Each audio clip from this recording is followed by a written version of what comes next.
अपरा एकादशी व्रत कथा। भगवान श्री कृष्ण द्वारा अपरा एकादशी के महात्म्य एवं पुण्यफल का वर्णन।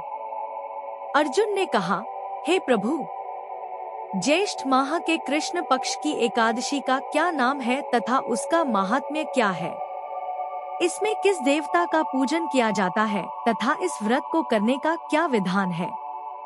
कृपा कर यह सब मुझे विस्तार पूर्वक बताएं। श्री कृष्ण ने कहा, हे अर्जुन, ज्येष्ठ माह के कृष्ण पक्ष की एकादशी का नाम अपरा है, क्योंकि यह अपार धन एवं पुण्यों को प्रदान करने तथा समस्त पापों का नाश करने वाली है। जो मनुष्य इसका व्रत करते हैं, उनकी लोक में प्रसिद्धि होती है। अपरा एकादशी के व्रत के प्रभाव से ब्रह्महत्या, प्रेत्योनि, दूसरे की निंदा आदि से उत्पन्न पापों का नाश हो जाता है। इतना ही नहीं, स्त्रीगमन, झूठी गवाही, असत्य भाषण, झूठा वेद पढ़ना, झूठा शास्त्र बनाना, ज्योतिष द्वारा किसी को भरमाना, झूठा वैद्य बनकर लोगों को ठगना आदि भयंकर पाप भी अपरा एकादशी के व्रत से नष्ट हो जाते हैं। युद्ध क्षेत्र से भागे हुए क्षत्रिय को नर्क की प्राप्ति होती है, किंतु अपरा एकादशी का व्रत करने से उसे भी स्वर्ग की प्राप्ति हो जाती है। गुरु से विद्या अर्जित करने के उपरांत जो शिष्य गुरु की निंदा करते हैं, तो वे अवश्य ही नरक में जाते हैं।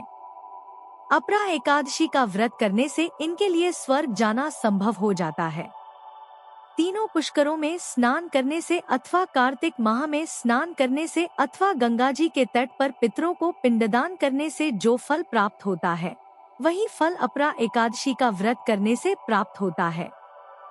बृहस्पतिवार के दिन गोमती नदी में स्नान करने से, कुंभ में श्री केदारनाथ जी के दर्शन करने से तथा बद्रिकाश्रम में निवास करने से तथा सूर्य ग्रहण एवं चंद्र ग्रहण के समय कुरुक्षेत्र में स्नान करने से जो फल सिंह राशि वालों को प्राप्त होता है, वह फल अपरा एकादशी के व्रत के समान है। जो फल हाथी घोड़े के दान से तथा यज्ञ में स्वर्ण दान से प्राप्त होता है, वह फल अपरा एकादशी व्रत के फल के समान है। गौ तथा भूमि या स्वर्ण के दान का फल भी इसके फल के समान होता है। पापरूपी वृक्षों को काटने के लिए यह व्रत कुल्हाड़ी के समान है तथा पापरूपी अंधकार के लिए सूर्य के समान है। अतः मनुष्य को इस एकादशी का व्रत अवश्य ही करना चाहिए। यह व्रत सब व्रतों में उत्तम है। अपरा एकादशी के दिन श्रद्धा पूर्वक भगवान श्री विष्णु का पूजन करना चाहिए, जिससे अंत में विष्णुलोक की प्राप्ति होती है। हे राजन, मैंने यह अपरा एकादशी की कथा लोकहित के लिए कही है। इसके पठन एवं श्रवण से सभी पाप नष्ट हो जाते हैं।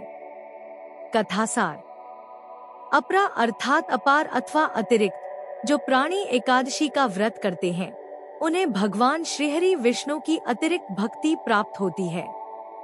इस कल्याणकारी व्रत के प्रभाव से भक्ति और श्रद्धा में निरंतर वृद्धि होती है। यही थी पावन एकादशी व्रत कथा। भगवान श्रीहरि विष्णु की कृपा आप सभी पर बनी रहे। वीडियो अच्छा लगे तो लाइक करें, शेयर करें और चैनल को सब्सक्राइब अवश्य करें।